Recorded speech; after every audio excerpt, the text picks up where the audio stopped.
Boy, that mountain range at sunrise sure is something. Hey, what's up everybody? How you doing? Of course, it's me, Robert Anthony, living with Rob. Today's video, I'm going to give you an update on exactly where I'm at, what I'm doing, and what's been happening over the last couple of weeks. So let's do it. Let's get into it. Well, if you can hear the heat running, it's because it's quite cold, and I apologize for the background noise if that's the case. But about 10 days ago, after completing a bunch of projects around the camper, I finally have been able to hit the road. So I'm out here right now in a Bureau of Land Management property, free camping site in New Mexico. I left Michigan after, again, like I said, after doing a bunch of projects. I left Michigan, helping my mom for a few months. Joelle moved down to Florida to work with her mom for a little while. We'll be reconnecting in a couple of weeks in Phoenix. But when I left Michigan, I drove out and went to Joliet, Illinois, and that was my first stay. Stayed overnight there one night at a Boondocker Welcome. Loving Boondocker Welcomes. If you're not familiar with Boondocker Welcome, Boondocker Welcome is a network of people very similar to Airbnb that have opened up their homes for RVers to reserve a space on their property to stay overnight. It's completely free of charge. A lot of the folks that do it are doing it out of the generosity of their heart. There might be fellow RVers or churches. I've noticed a lot of churches are doing this. In Joliet, that's the first place that I stayed, was in a Lutheran church parking lot. It was real great. Walmart was right around the corner. It's a great service. It's a super great app. I love it. If you're into the RV community and you're not on Boondocker Welcome, I highly recommend it. It's part of the Harvest Host company, but the stays are free. Unlike with Harvest Host, you're expected to purchase something. With the Boondocker Welcome, you're expected to stay for free and just enjoy the property. A lot of the hosts that I've met will have hookups. Many of them have been very generous where they have allowed me to charge up my battery. It's been great at no charge. Some of them though will charge you, 10, 15 bucks, maybe $5 to hook up your electricity to charge up for the night. Some of them even will have sewer hookups, but almost all of them invariably will have a source of water. They'll let you fill up your water for free. Love it. So in Joliet, stayed at a Boondocker Welcome, worked my way then toward Kansas, going through Nebraska.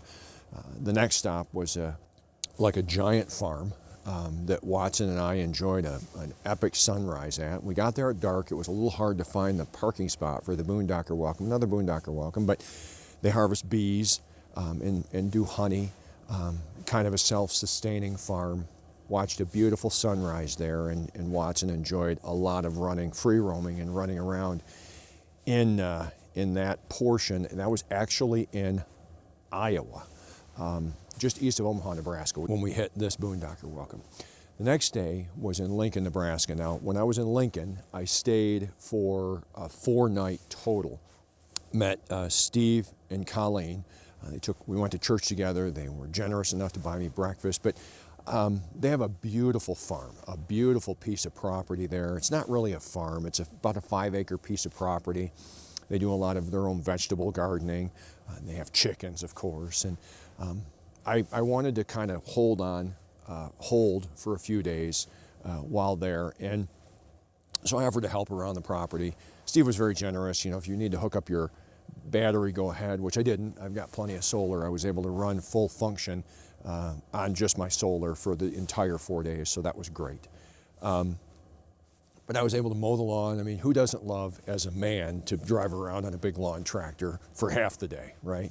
So really enjoyed doing that, helping to chop up some trees that had been knocked down in a storm that had come through a few weeks before, and helped him by getting his vegetables, tomato plants all pulled up and get them into a pile to get ready to burn. He had a lot going on, and I didn't have much to do, so I love working and I love helping. But one of the things that I realized while I was there is when I've been towing, I've been porpoising a lot. And if you don't know what that means, porpoising is when you're driving, if you start getting a series of bumps on the expressway, the truck will do a tail to nose, and it's real hard. And it was like bouncing me out of my seat. It was so dramatic. And I was able to deduce by doing some research that I think that was coming from the fact that I was nose down a little bit. The Winnebago Micro Mini Flex series sit up about 21 inches off the ground. The hitch itself, the frame does, the hitch itself sits up 28 inches. Normally, like just for reference, an Airstream hitch will be like 18 or 19 inches off the ground. A Lance trailer will be 18 or 19 inches off the ground, but these sit up really high, so they're 28 inches. My hitch just wasn't high enough, so I had to order a different shank to be able to install to get my hitch up another, I had to go up another 4 inches to get it so that when I'm pulling, I'm level, because of course when you're pulling your trailer, your ideal is you want it to be level, and so with your weight distribution hitch, you want it to be level, you want the truck to be level, you don't want the truck to be squatting in the rear, and I was doing a little bit of that. So raising it up significantly, another 4 inches, has leveled the truck out, and it has reduced the porpoising to almost non-existent. The towing is considerably easier now with that being raised up. So I was able to do that at Stephen Colleen's place in Lincoln. From Lincoln, I'm trying to remember where I went next. I think from Lincoln, I ended up in Pueblo, Colorado. I'm pretty sure the days are running together. Yeah, in fact, I know I did. From Lincoln, I ended up in Pueblo, Colorado, stayed overnight in Pueblo. I could see Pikes Peak back in the background. That was great. I have fond memories of being in Colorado Springs in the Denver area with Joelle or with Elise, or Jacob and I went up on Pikes Peak.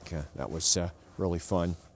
And then from there, I only drove about 3 hours south to where I'm at right now. I'm in Maxwell, New Mexico, about an hour inside the border from Colorado, moving south on 25 at this beautiful dispersed camping site, and I'm just really enjoying myself here. So I'm actually going to spend a full 5 days here, and then once I leave here, I'm going to head toward Albuquerque, stay overnight in Albuquerque, got a couple of parts that I need to get shipped to me, and then from there I'm going to work my way toward Phoenix, and Joelle and I will be hooking up in Phoenix probably by the time this video releases. Might be out before that, but I'm real glad that we'll be reconnecting. She's having some success, for those of you that have been following along, with getting her mom situated, perhaps in assisted living or independent living.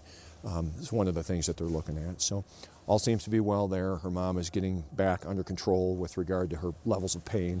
I mean, she's 87, and the cancer that she has in her blood system, it's like a blood cancer, it's kind of wreaking havoc on her bones, and of course you just get old and your bones fall apart, and her mom hasn't taken care of herself, so she's in pretty rough shape with osteoporosis and brittle bones and that kind of thing. So that's a real drag. So that's the update.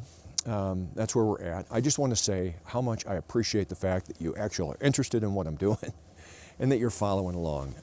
I know that things are only going to get better in spite of the different challenges that I'm facing with regard to photography, with our ability to just provide you with epic scenery and footage and just some encouragement and some inspiration, maybe for your own life. So if you haven't already, if you would like, subscribe. And when you subscribe, hit that bell notification.